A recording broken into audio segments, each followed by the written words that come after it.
Let the beginning of this video just serve as a reminder to come back when the review does release. It should come out next week or in 2 weeks from when I've digested the album.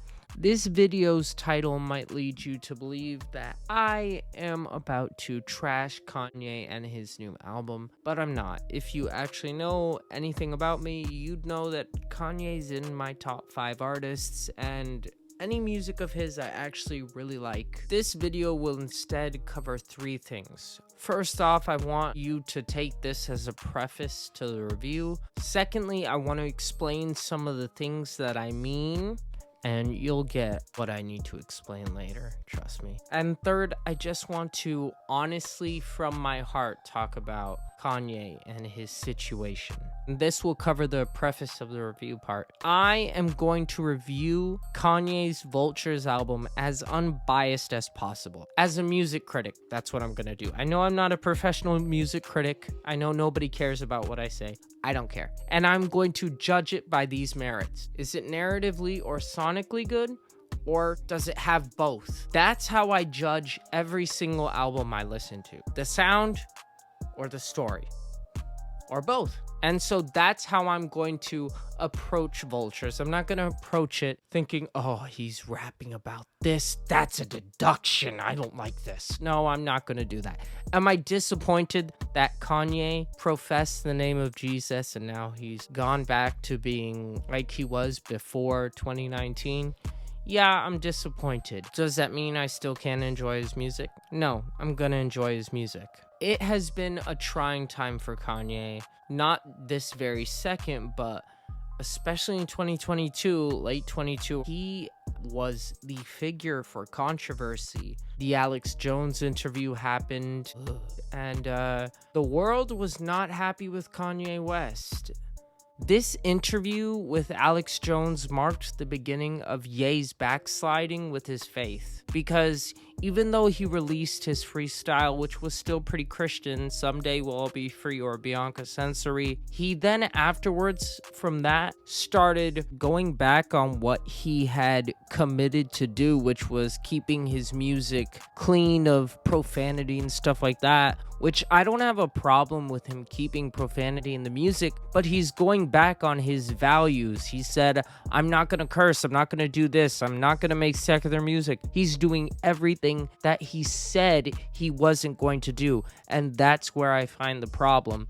And that all began, if we want to be serious, if we want to be real, that kind of began with Donda, but it really started showing itself after the interview, because then he released the Donda 2 version that was explicit, because he still kept it censored on the stem player. But after a while, leaks started coming out of the explicit versions of those songs, and he started being good with it. And then the Ty Dolla $ign recordings came out, and then the first Vulture single dropped, and he then afterwards started releasing more vulgar songs, and it's all history from here. Before I start getting comments that go, don't judge Kanye because you'll be judged, don't judge where he is. At the end of the day, I admit openly it is between him and God. But I do know this: if you're living the way Kanye's living, openly cursing on songs, being shamelessly vulgar,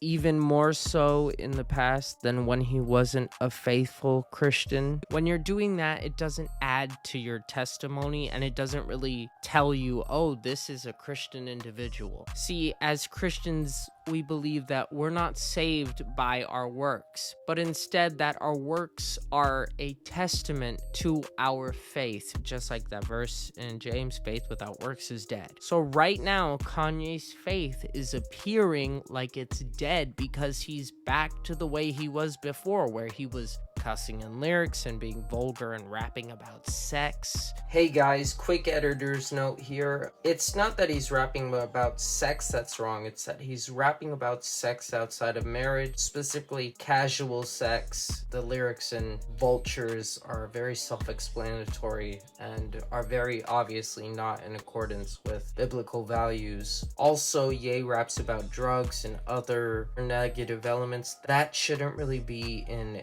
professing Christians' music. And stuff like that. Once again, I'm not saying that Kanye is not a Christian or anything like that, but one thing is clear, he's backslid, period.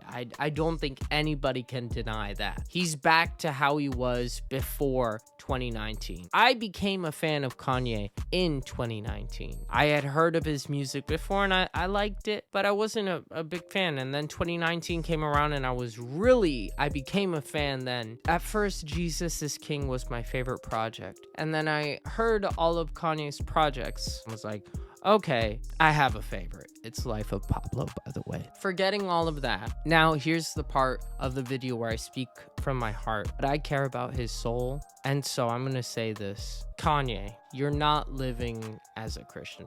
No Christian would proudly rap the things you're rapping. Am I going to say that you don't have a relationship with God? No, I'm not. But it's honestly a bit scary because if you do have a relationship with God, something's gonna hurt. What? You may not be physically hurting yourself right now, and you may not be physically hurting the people around you or anything like that, but you're gonna lose something. We'll put it that way. You're hurting your eternal rewards. Store up your treasures in heaven where moth and rust can't destroy. And you're storing right now your treasures on earth. The good news is I do know from other sources that I know he's not a great source, but Kanye was with him. Bryson Gray, that Ye still does profess Christianity. And I saw in a picture from North recently that she has her Bible on her desk, and that's all great. But you're not being a role model right now.